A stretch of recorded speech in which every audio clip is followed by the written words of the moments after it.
pertanyaan adalah lantas kapan sih saat yang tepat untuk mulai mengelola SDM kita? Nah, Bapak Ibu sekalian, kalau kita lihat sebetulnya dari kesimpulan tadi, ya, bisnis itu kan kurang lebih akan melewati 4 tahap. Pertama yang saya sebut dengan istilah introduction.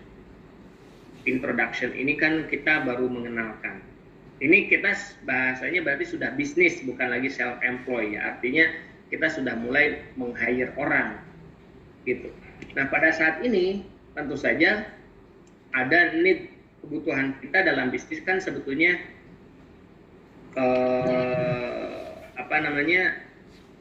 introduction.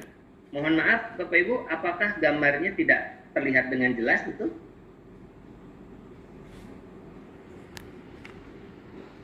Jelas kalau dari Purwokerto, Mas. Terlihat Pak, jelas Pak.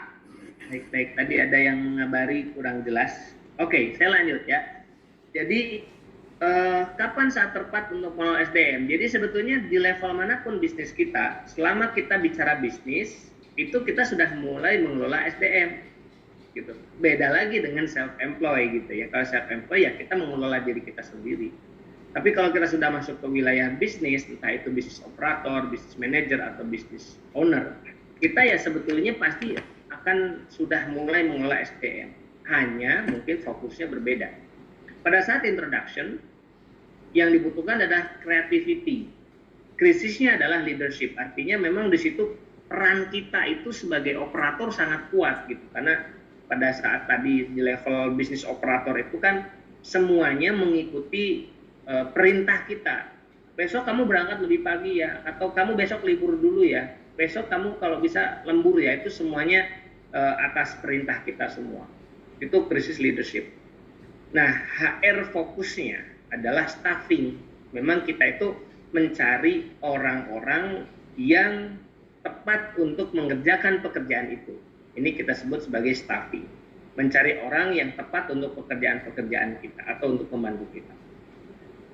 Nah, pada saatnya kita akan masuk ke dalam level growth, Bapak Ibu. Growth ini berarti tidak hanya sebatas kreatif, tidak hanya leadership, tapi kita butuh yang namanya clear direction. Di growth ini pasti kita itu sudah karyawan sudah banyak, tim produksi berapa, tim marketing berapa, tim pelayanan berapa, gitu ya. Sehingga kita tidak lagi menghandle semua tim kita itu sendirian. Makanya di situ need-nya adalah clear direction. Clear direction itu kejelasan job desk. Siapa mengerjakan apa? Ya, siapa mengerjakan apa? Nah, krisisnya adalah delegation. Artinya bagaimana kita itu memberikan kepercayaan, kewenangan kepada orang lain supaya ada orang-orang itulah yang kemudian diberikan tanggung jawab, kewenangan untuk mengelola tim masing-masing. Makanya di situ untuk di level growth ini kita tidak hanya merekrut orang, tapi juga ada staffing dan training, Bapak Ibu sekalian. Jadi kalau tadi karyawannya 180, ya mungkin kalau levelnya di bawah 10 atau 20 orang mungkin bisa jadi masuk ke dalam kategori introduction. Tapi kalau di situ sudah ada kita manajer, kemudian di situ kita ada supervisor atau koordinator-koordinator di setiap tim organisasi kita, maka ini sebenarnya sudah masuk ke level growth nih. Tidak hanya sebatas staffing, tapi kita harus ada training secara berkala kepada mereka. Nah itu. Nah sampai akhirnya ke level maturity. Di maturity itu berarti kan kalau kita perhatikan levelnya itu kita sudah di business owner betulan tuh, gitu ya, business owner betulan. Di situ berarti ada formal system, artinya kita juga tidak lagi terlibat sebagai business manager. Mungkin ada business manager sendiri di situ yang kita tempatkan mencari orang yang bisa mengelola secara rutin aktivitas bisnis kita. Maka di situ pasti kita butuh formal system. Ada birokrasi, ya, tata aturan gitu ya. Bagaimana cara merekrut, bagaimana cara melatih, bagaimana cara menggaji, bagaimana cara kita menyusun sistem remunerasinya, bagaimana izin cuti dan lain sebagainya gitu. Aturan-aturan mainnya, tata tertibnya. Makanya di situ tidak hanya staffing and training, tapi ada sistem kompensasi, ada HR planning, ada training, Bapak Ibu sekalian.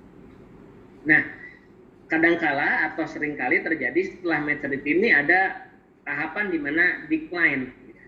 Misalnya contoh yang hari ini kita hadapi, kita menghadapi PPKM darurat level 3, level 4, kemudian kita menghadapi pandemi 10 sampai hampir mungkin 1 tahunan lebih. Nah, ini kan pasti ada sebagian bisnis yang decline, atau kita menghadapi masalah lain yang seringkali saya sebutkan dengan istilah VUCA ya, volatility, uncertainty, complexity, dan ambiguity.